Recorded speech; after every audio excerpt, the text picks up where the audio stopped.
नमस्कार साथियों आज की इस वीडियो में आपको मैं बताने वाला हूं भारत की पहली लड़ाई के बारे में जो अंग्रेज़ों के खिलाफ लड़ा गया था।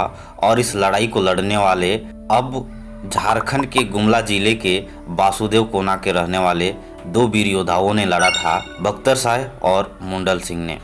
दोस्तों, इस लड़ाई में उन्होंने अंग्रेज़ों को हरा दिया था, लेकिन हमारे अपने लोगों की ही चाल में फंस गए और इन्हें पकड़वा दिया गया। बाद में अंग्रेज़ों ने इन्हें फांसी दे दी।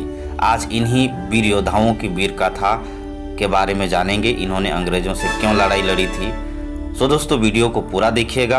अगर आप हमारे चैनल पर नए हैं तो वीडियो को लाइक और चैनल को सब्सक्राइब कर दीजिएगा। झारखंड की माटी हमेशा वीर बेटा को जन्म देता है। ऐसे ही वीर बेटा को जन्म दिया था जिन्होंने 1857 से भी पहले 1812 में अंग्रेज़ों के खिलाफ आवाज़ उठाई थी और प्रथम लड़ाई लड़ी थी और अंग्रेज़ों को हरा भी दिया था। लेकिन आज भी उनको वो मान सम्मान नहीं मिला जो मिलनी चाहिए।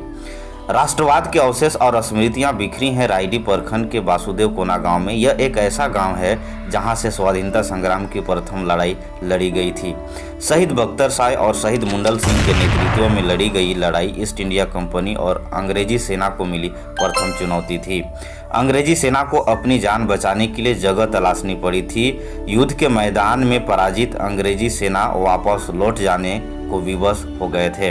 राजस्व संग्रह कर अंग्रेजी हुकूमत को देने से इनकार कर विद्रोह की चिंगारी भड़काने वाले दोनों वीर योद्धाओं के पीछे हाथ धोकर पड़ गए थे अंग्रेज।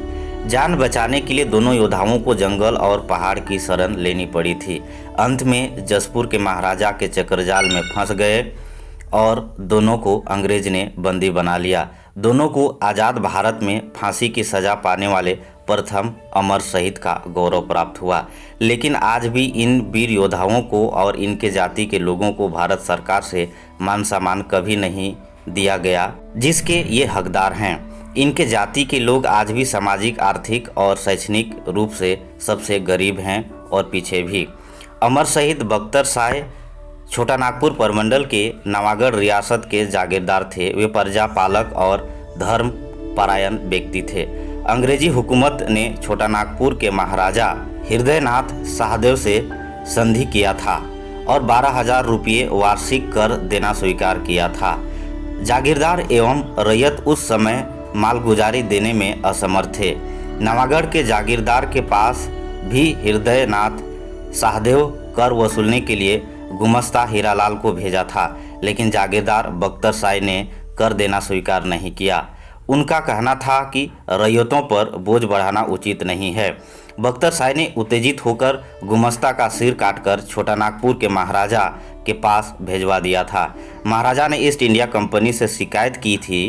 फरवरी 1812 में रामगढ़ मजिस्ट्रेट ने हजारीबाग की सैन्य टुकड़ी को लेफ्टिनेंट H.O. डोनेल के नेतृत्व में नवागढ़ रवाना कर दिया था। इसी बीच रामगढ़ बटालियन के कमांडेंट R. हिगाट ने खत लिखकर बरवे, जसपुर और सरगुजा के राजाओं से क्षेत्र की नाकाबंदी करने में सहायता करने की अपील की थी।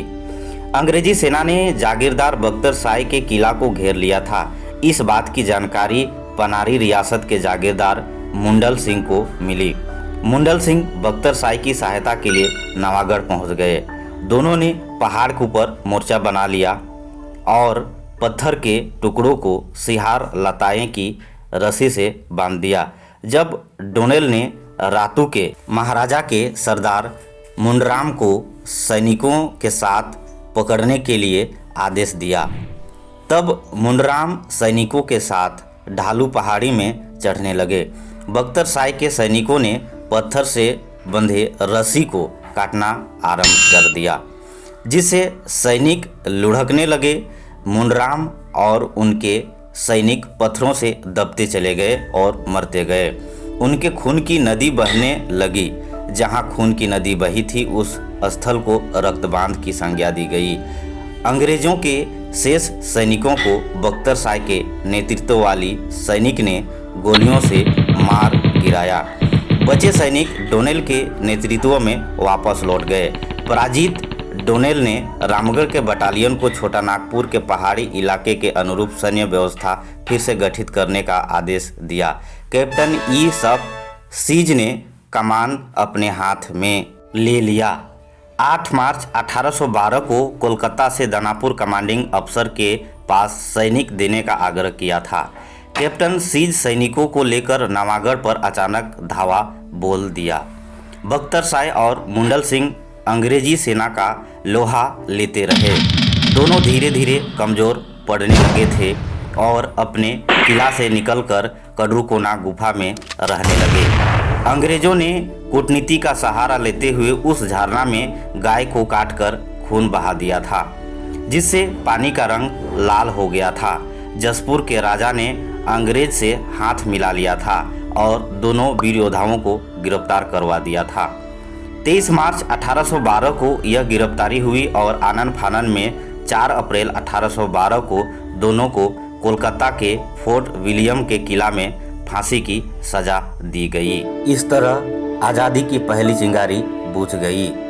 अंग्रेजों की चाल और अपनों की धोखा सभी लोगों को पता चलना चाहिए, इसलिए ज़्यादा से ज़्यादा इस वीडियो को शेयर करें, लाइक और चैनल को सब्सक्राइब जरूर करें। अच्छा लगा होगा तो जन जन तक जरूर पहुंचाइएगा। नमस्कार, जय हिंद।